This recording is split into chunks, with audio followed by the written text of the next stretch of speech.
All right. Good morning, Doc Irene. Good morning, classmates. The topic that was assigned to me is about the startup finance and funding strategy. So, isa sa mga pinaka-importanting topics ito dito sa entrepreneurship and innovation because dito natin malalaman ano ba yung mga pwedeng sources of capital natin. Okay, specifically, if tayo ay startup business pa lang o yung nasa early stage or seeding stage. Okay?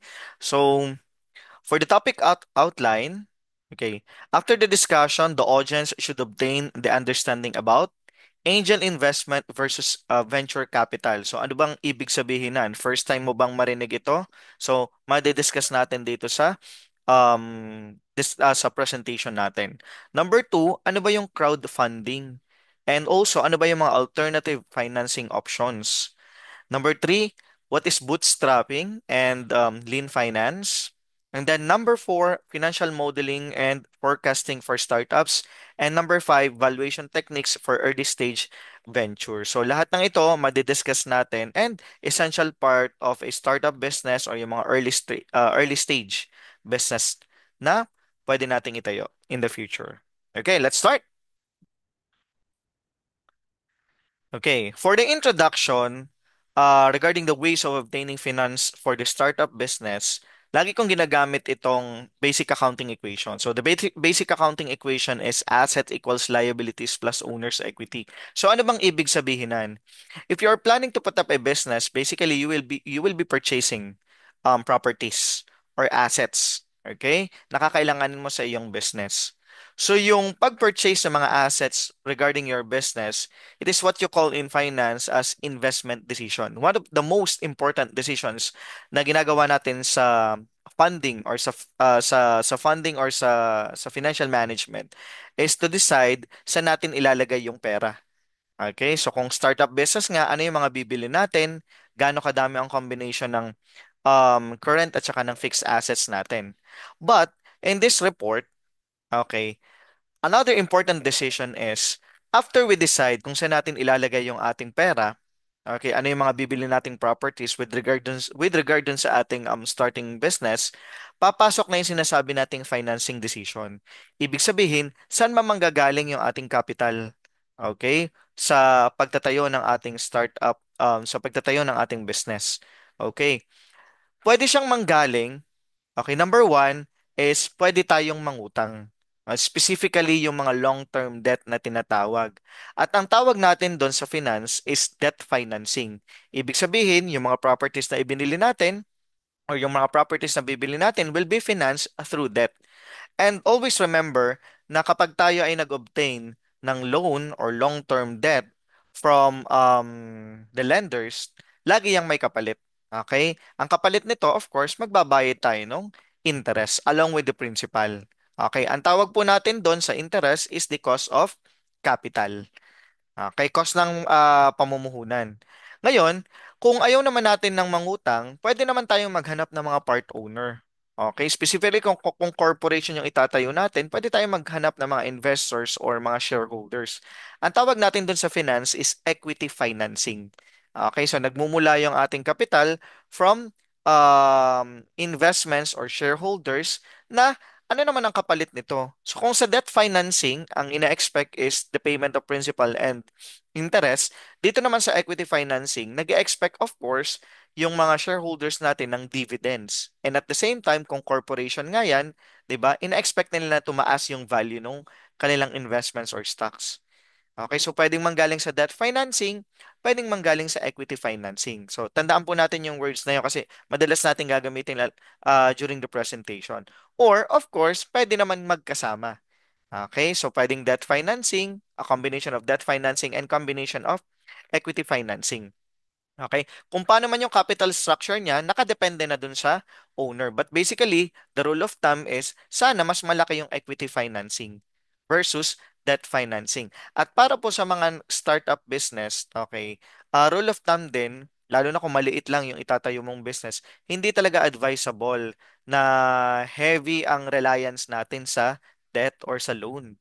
Okay, as much as possible nga, ay malaki yung portion ng equity o manggagaling talaga sa mismong may-ari. But then again, mamaya pag-uusapan natin yung mga ganyan.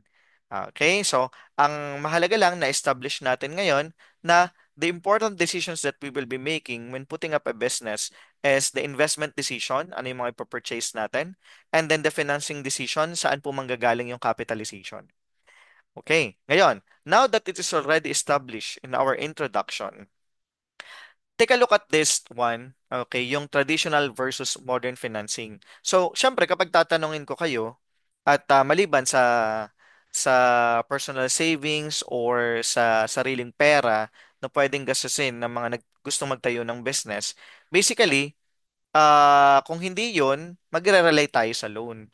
At ang pinakang popular, okay, particularly in the Philippines, is yung traditional financing which is manggagaling sa bank or other financing institution. Okay, or mga investment institution or mga lending institution. Okay, the problem with that traditional financing is that they focus on the past financial performance. Eh paano kung ikaw ay startup business pa lang with no past or history of financial performance. So yun yung magiging problema para do sa yung mga nagpaplano pa lang magtayo ng business. Lalo na kung wala kang existing na business pa. Okay? Kaya itong past financial performance should be supported by business and personal creditworthiness. So paano nga kung wala? Talagang start from scratch. Okay? Yun yung nagiging problema. Kaya naman, according to Price et al. 2012, okay, the common element that is present in popular lending sources ay ano daw dapat? Nagfo-focus sa prospective elements rather than retrospective. Pag sinabi po nating retrospective, ay di yun nga yung past financial history, past financial performance and condition. Okay. So, hindi siya masyadong nagiging appealing kung yun yung laging hahanapin, specifically kung mga commercial banks nga or mga traditional banks. Okay? Kaya ngayon, nauuso na yung ang focus ay more of sa perspective o yung naka-forecast what will happen in the future. So, mas nagiging popular daw yung mga ganyang lending sources. Kaya naman, dito na papasok yung mga nasa topic outline natin. Ano ba yung tinatawag na angel investment? Ano ba yung tinatawag na VC or venture capital? Okay, ang tawag natin doon, ito na yung mga modern financing. Okay? At kung ano man yon, iisa-isahin po natin dito sa lecture natin or sa discussion natin. Okay, so let's proceed. Angel investment versus venture capital. Question, ano ba yan? Sino ba yung mga yan dito sa Pilipinas? Paano tayo makaka-availan kung gusto natin mag-startup ng business?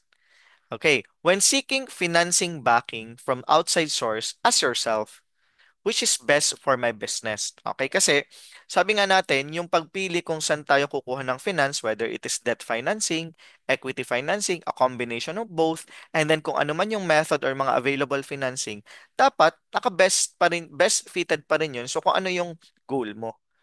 Okay, kaya mamaya or along the way, makikita natin kung you are planning, okay, to start a business, lalo na kung first time, makikita natin yung mga options. Okay, kaya yung pag-uusapan natin ngayon, these are, a modern financing. Sige. Unahin natin yung angel investment. So, sino ba itong mga tinatawag na angel investors? Okay? Itong mga angel investors, they are also called as business angels or informal investor according to Price et al. 2012. Okay? Bakit sila tinawag na angel investor or business angels? These are individual person or entrepreneur na talagang high net worth sila or successful entrepreneur sila na nagpo-provide talaga ng capital specifically dun sa mga startup business. Okay, ngayon, ano po ang kapalit nun? So, syempre, gusto nilang magkaroon ng ownership or gusto nilang maging part owner dun sa startup business. Kaya nga nila popondohan, kaya nga pwede silang mag-lend ng capital. Okay? Or kung hindi naman directly equity or ownership, pwede namang convertible debt. So, ibig sabihin ng convertible debt, may portion ng utang, originally utang talaga siya, na magbabayad ka ng principal and interest. But in the end, the portion of that can be convertible into shares or equity or ownership. So, magiging part owner pa rin siya. Depende sa agreement ninyo.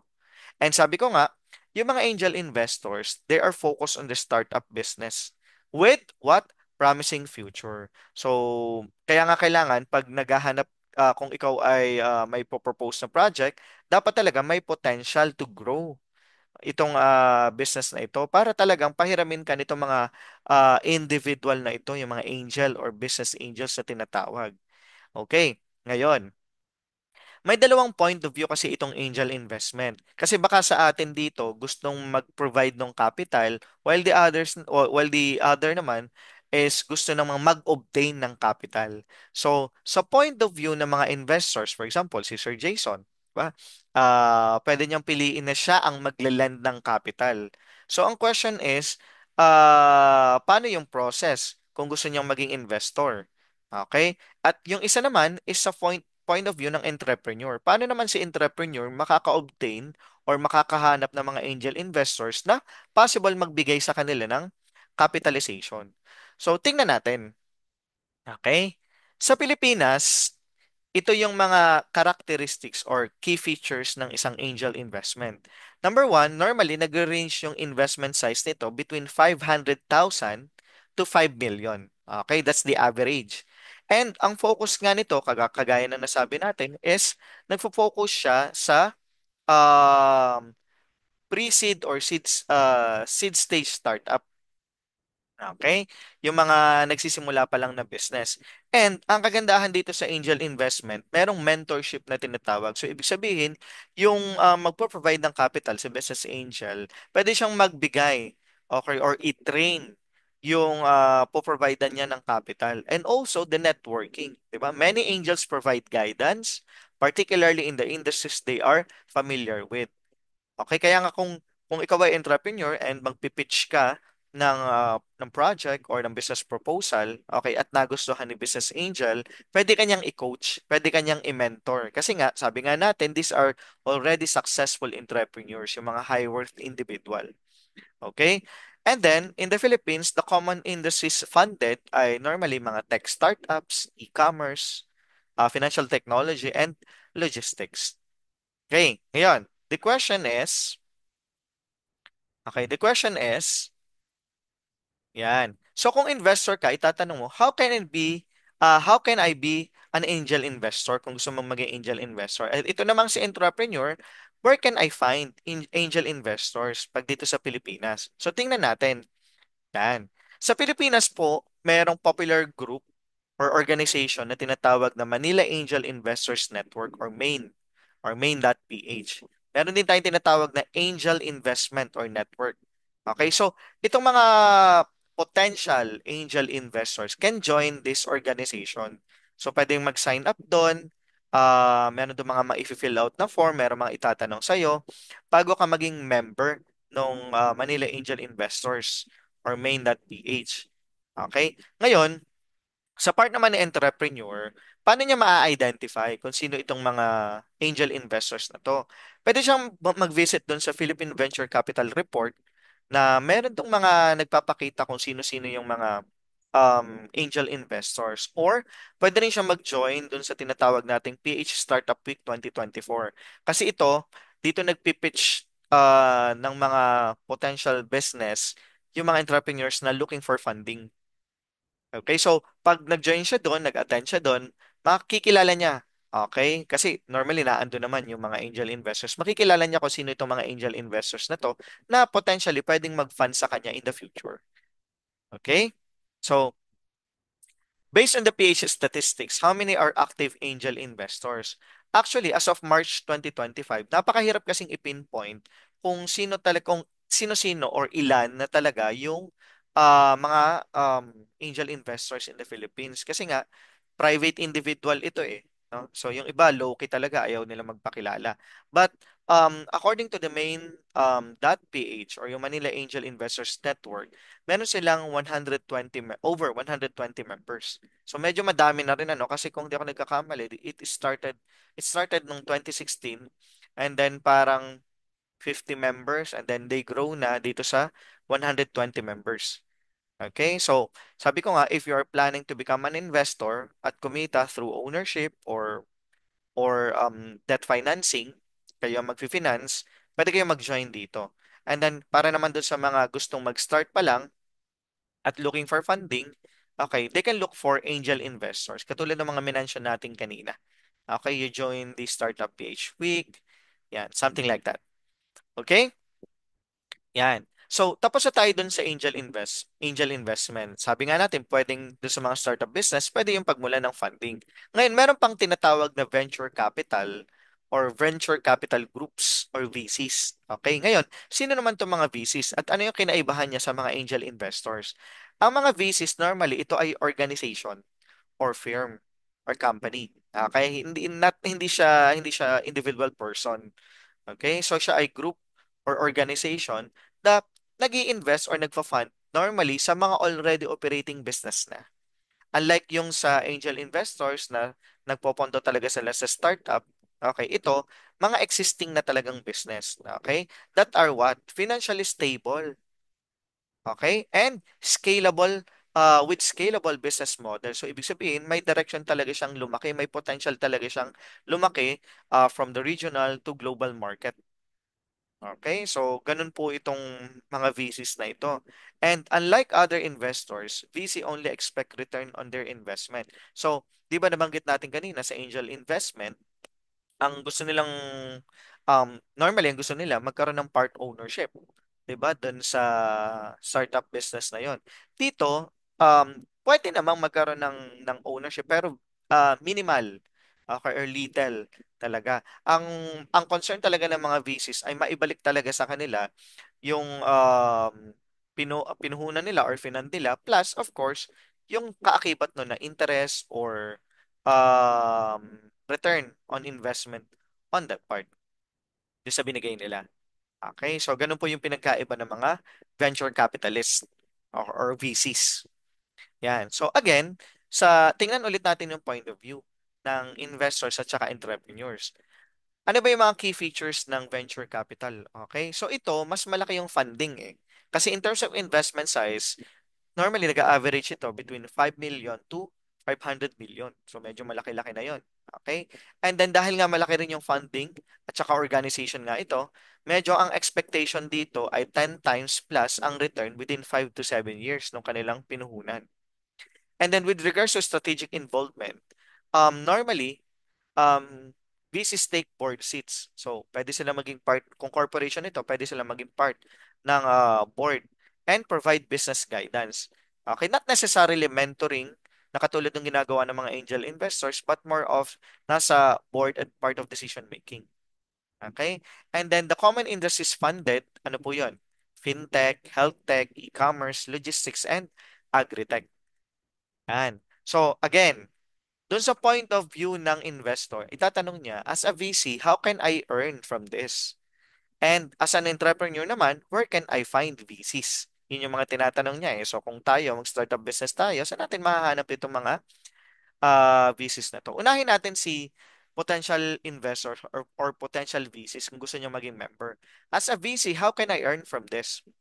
So, if with ownership interest, capital appreciation, and dividends. So sabi nga natin kanina, um, hindi masyadong interesado ang mga VCs na magkaroon ng co-ownership or maging part owner. Pero may chance, maliit na maliit lang. Kaya nga ang in-expect niya is capital appreciation, meaning tataas yung value ng investment niya, and at the same time, dividends. So, ganyan naman yung normaling ina-expect if there is a ownership interest or there is an ownership interest. How about if without ownership? Okay, so kung without ownership naman, pwedeng ganito yung way nung kung paano ka kikita. Royalty agreements, ibig sabihin may portion ka dun sa revenue. So depende na lang sa usap ninyo kung may portion ka ba every month sa revenue nila. Okay? Or pwede rin namang interest-based loan. So normally, katulad nga nun, pinapautang mo. Okay? So kung pinapautang mo, mag-earn ka ng interest. Convertible debt, nabanggit na natin kanina.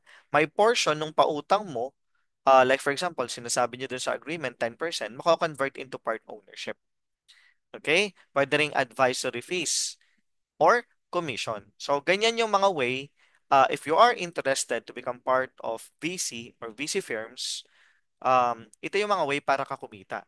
Ngayon, ang importanteng discussion kasi natin dito is on the part or on the point of view ng isang entrepreneur. So kung isa kang entrepreneur and you are looking for funding, coming from VCs, sino ba yung mga top VCs in the Philippines? So, nakikita nyo po dyan sa screen. We have Kickstart, we have Foxmont, Gobicor, Wavemaker. So, tandaan lang natin na yung capitalization nga nito, normally nag-average talaga between 5 to 500 million or 5 million to 500 million. Unlike dun sa angel investment na around 500,000 to 5 million. So, if you're planning to obtain from angel investor or VCs, so tingnan mo din yung funding na kailangan mo. So, kailangan mong i-consider din yon. And of course, yung mga pros and cons nga ng pag-obtain ng capitalization from angel to venture capitalist. Okay? Now, alam na natin yung angel investor at saka yung capital VCs or venture capital. Pag-usapan naman natin yung other alternative. Okay? Yung tinatawag nating crowdfunding and other alternative financing options. So another modern ano naman to way ng pag-finance ng business natin aside dun sa traditional na nangungutang tayo sa lending or nangungutang tayo sa bank. Okay? Yan. Ano ba itong mga crowdfunding na sinasabi? So sabi dito, if you are a startup, okay, small business or entrepreneur looking for funding but not ready ha, hindi ka daw ready dun sa mga VCs or angel investment kasi medyo hindi naman complicated pero medyo mahigpit kasi talaga sila. Eh kung small time ka lang, pwede kang mag-resort sa tinatawag nating crowdfunding. So, ano ba itong crowdfunding na tinatawag?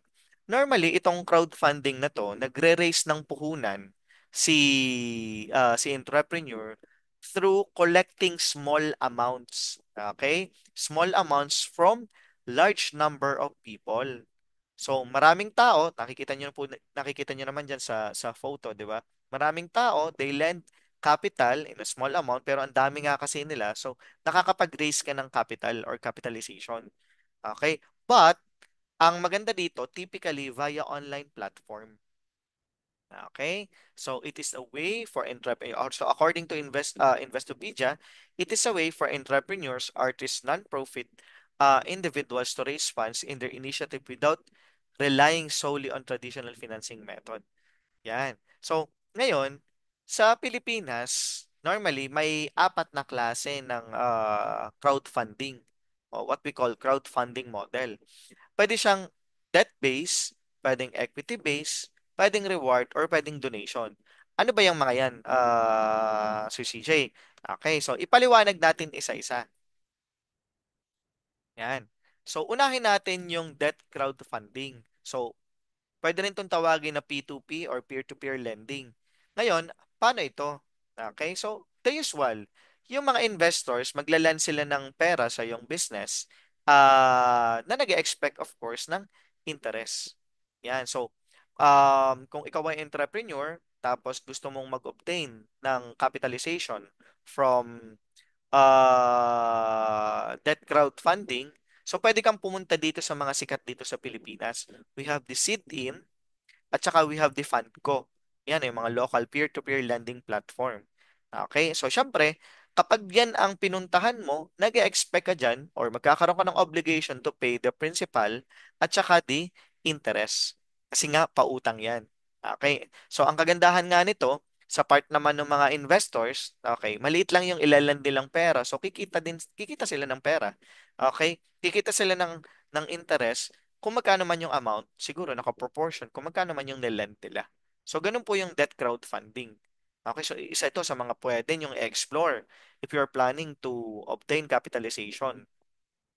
Kasunod naman, of course, yung equity crowdfunding. So, katulad nga na nasabi ko, yung investors gusto niya maging part owner or magkaroon ng shares dun sa business.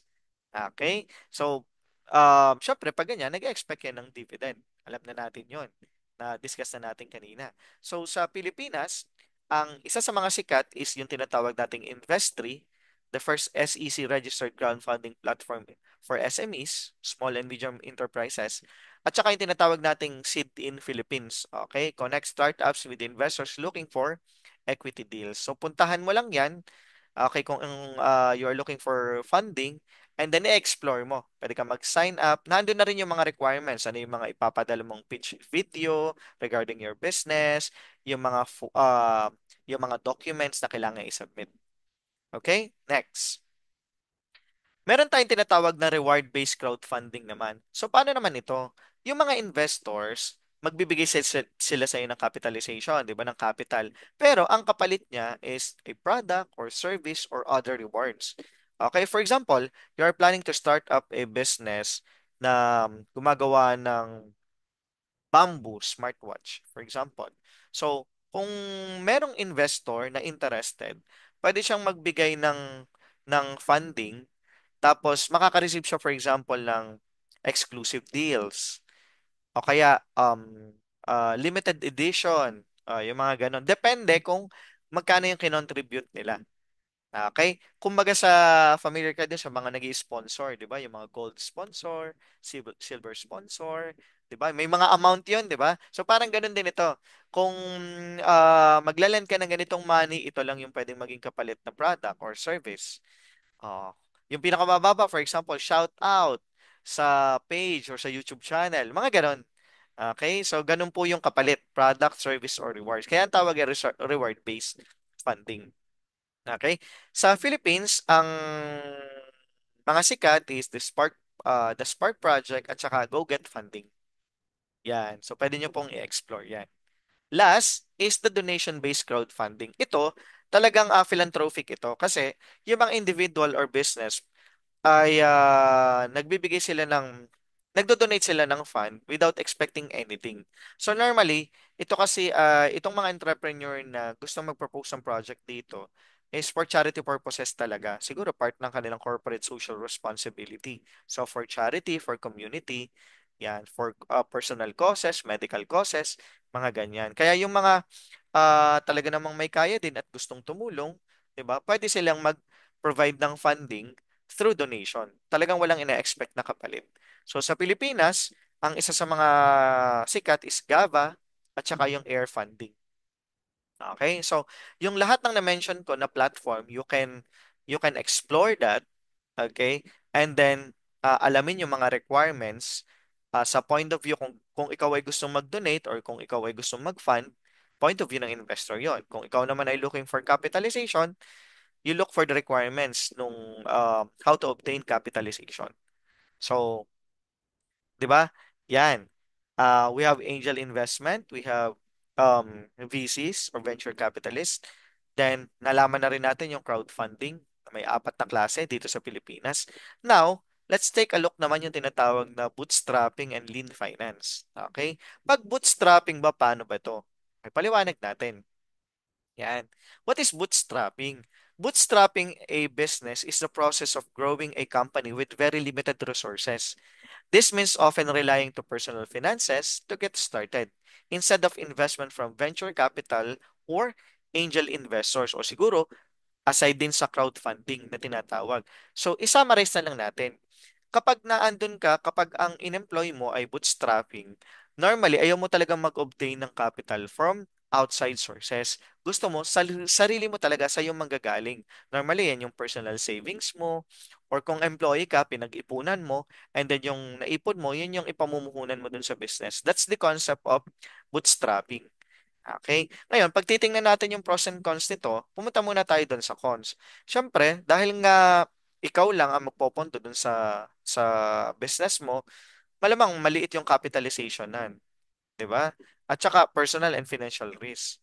Pero siyempre, ang kagandahan naman nito, dahil ikaw ang nag-provide ng capital, wala kang cost of capital na tinatawag, 'di ba? Wala kang babayaran ng dividends, wala kang babayaran ng interest, wala ka kasing pinagkakautangan. Okay? So, talagang sa'yo lang. Yun yung tinatawag na bootstrapping. Ngayon, okay, I interviewed two entrepreneurs na nag-employ nitong tinatawag na bootstrapping. So, isa sa mga na-interview natin is number one, si Mr. Sergio de las Alas, ang owner ng The Farm Kitchen. Yan. So, according to my interview with him, okay, nagsimula daw siya ng initial capitalization na 200,000 para itayo yung kanyang catering services na to, yung The Farm Kitchen Catering Services. And sabi niya sa akin talaga, yung lahat ng naipon niya as manager ng anong company ito? Pizza Hut. Yeah, yun. So matagal din kasi siya nagstay doon, parang more than a decade. So lahat daw ng naipon niya noon, inilagay niya doon sa catering services. So nung nag-focus na siya dito sa business niya, umexit na siya doon sa Pizza Hut. And lahat talaga yun galing sa personal savings. Okay?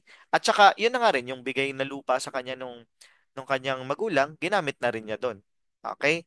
Sa pagtatayo ng establishment niya ng catering services. Okay? Isa rin naman sa na-interview natin is si Miss Monica Amparo Ramchat, the owner of Pixel Press Digital Printing Services, na nakalocate naman ito sa Lucena. So sabi niya sa akin, ang initial capitalization cash out niya talaga dito ay 30,000, and then yung mga ginamit niya sa printing services, nakakatawa no, nanggaling talaga sa mga wedding gift. So siguro personal request from the relatives na ito na lang iibigay sa kanila para pwede pang ma-leverage at pagkakitaan at gamitin sa business. So lahat ng yon ay bootstrapped. Okay? Galing talaga siya sa personal savings at saka sa mga wedding gift. Okay, kasi sabi nga nitong dalawa, kung mag-obtain kasi ako ng capitalization din from outside sources, ah ang dami-dami daw binabayaran. May mga binabayarang empleyado, tapos nagsisimula pa lang sila. So medyo mahirap talaga no, na mag-obtain ng capitalization from outside. So sila, nag-resort talaga sila sa bootstrapping. Okay? I-summarize na lang natin kasi we just only have 30 minutes to discuss. So, ano ba tong lean finance? Yung lean finance is following the lean principles kung saan, okay, minamaximize talaga natin yung mga resources natin at gusto nating magkaroon ng tinatawag na cost cutting or cost reduction. Kaya, tinatanggal natin yung mga necessary expenses, di ba? Ini-streamline natin yung operation para at the end, maging profitable tayo and in the long run, maging sustainable. So, that's how a lean financial thinking principles work. Okay? Streamline natin yung mga dapat i-streamline. Alisin yung mga processes na hindi naman kailangan. Kasi, kada dagdag ng processes, dagdag gastos kasi yan. So, the goal is to become profitable and sustainable in the long run. Okay? So, example of businesses in the Philippines that practices lean finance, we have San Miguel, Blend.ph, at saka DNL Polymers and Colors. Normally, yung nag-employ naman ng ng lean financing ay more of mga manufacturing kasi may mga ini-streamline silang mga processes dyan. Okay? Yan. So, we're down to the fourth topic, which is financial modeling or forecasting for startup. Ngayon, bakit ba importante itong financial modeling? So, isummarize na lang natin. Ang financial modeling ay importante kasi ito yung nagsisilbing roadmap kung saan papunta yung iyong business. At sabi nga ay financial modeling kasi syempre, if na natin magkano yung magiging cash flow mo. For example, for the next 5 years, magkano yung magiging revenue expense mo. Yun yung sinasabing financial modeling and forecasting. At importante ito. Kaya nga, pag gumagawa tayo ng feasibility study or business plan, okay, with the available data na nakuha natin, nagfo-forecast na tayo. Okay, para malaman natin kung magsa-survive ba yung business natin for the next 5 years.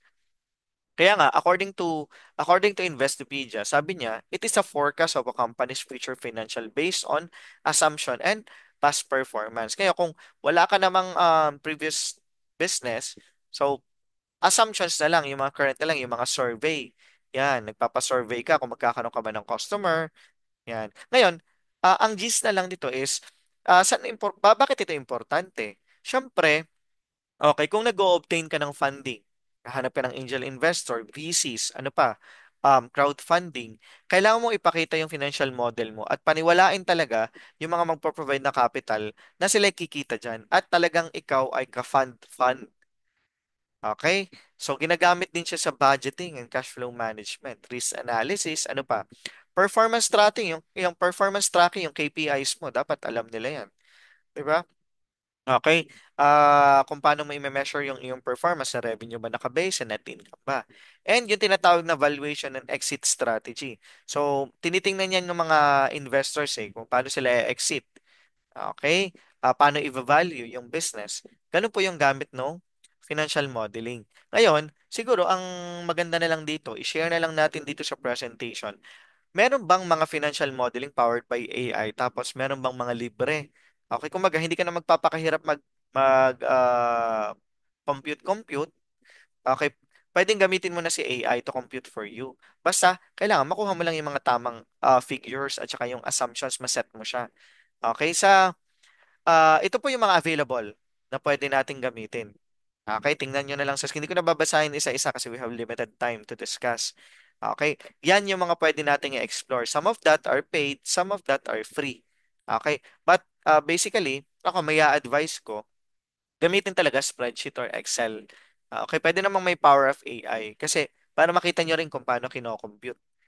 Okay, at kung paano nagwo-work yung financial modeling. Yan.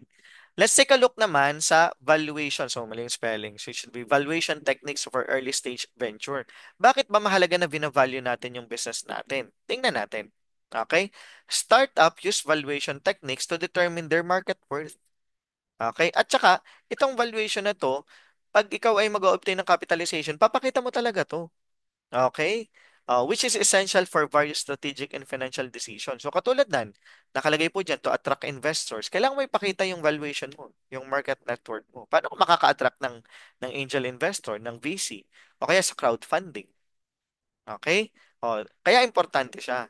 Number two, importante din siya because of the planned merger and acquisition. Pag sinabi po nating merger, dalawang business magko-combine.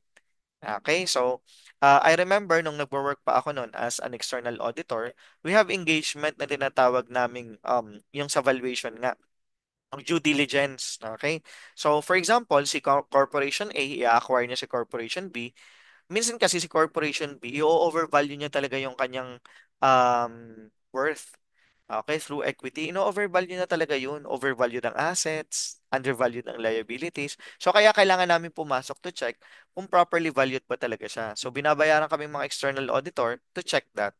Kasi bago bili ni corporation, oh, sorry, bago sila mag-combine, kaya kailangan talaga dapat ay properly valued. Okay? So kung acquisition naman, bibili ng corporation A si B. So ganun din, ipapa-due diligence din yon kasi pepresyohan yun kung magkano yung worth ng corporation B. So dapat yung babayaran ni corporation A, makatotohanan at saka naka-equate talaga dun sa value ni corporation B. Kaya nga kami pumapasok ng time na yon. Gumagawa kami ng due diligence. And then number three, saan ginagamit yung valuation? Yung tinatawag nating IPO or Initial Public Offering. So for example, si corporation, private entity naman siya, nag-decide siya na i-register siya at gawing public. Okay, so ibig sabihin, pwedeng mag-invest kahit sinong tao or kahit sinong corporation kasi magiging part na siya magiging classified na siya as publicly listed. So kapag ganun, kailangan mo ipakita rin talaga yung net worth mo. Kasi paano mo mabavalue yung stocks na ibebenta mo sa Philippine stock market? 'Di ba? So kailangan meron kang valuation techniques na i-employ para ma-compute mo yung market worth mo. Ngayon, hindi ko na to iisa-isahin. I-mention ko na lang yung mga pangalan. Pwede naman nating basahin kasi may mga example na rin naman. Because of the time constraint. So sa Pilipinas, pwede tayong gumamit ng discounted cash flow method, pwedeng venture capital method. Okay? Nandiyan na yung description, paano siya ginagamit, ano yung example niya, tsaka sino yung mga commonly used or sino yung mga companies that commonly use this technique. Okay? We have scorecard valuation at saka yung CCA, Comparable Company Analysis. So, pwede nyo po itong gamitin, lalo na may mga existing business na dito, si Sir Jason, si Sir Jared. Okay, so ito yung mga pwede nyong gamitin, pwede nyong i-explore kung mag-dig pa kayo. So tayo, nagbibigay lang tayo ng idea kung paano siya ginagamit at yun nga, para saan siya ginagamit. Okay? So, let's drive into conclusion na. Ano yung conclusion or takeaways natin or synopsis nitong or realization nitong ating discussion? So in terms of financial decision, in terms of the sources of capital, crucial talaga ito specifically kung startup business ka lang. Kasi tatandaan natin, pag tayo po ay nag-o-obtain ng capital from outside sources, lagi po yung may cost. Ang tawag nga ay cost of capital. Either tayo ay magbabayad ng interest or part ownership ang kapalit. Okay, an entrepreneur must critically choose what is best for him or her depending on the goal. So katulad nga nung kanina ng mga nagbo-bootstrapping, 'di ba?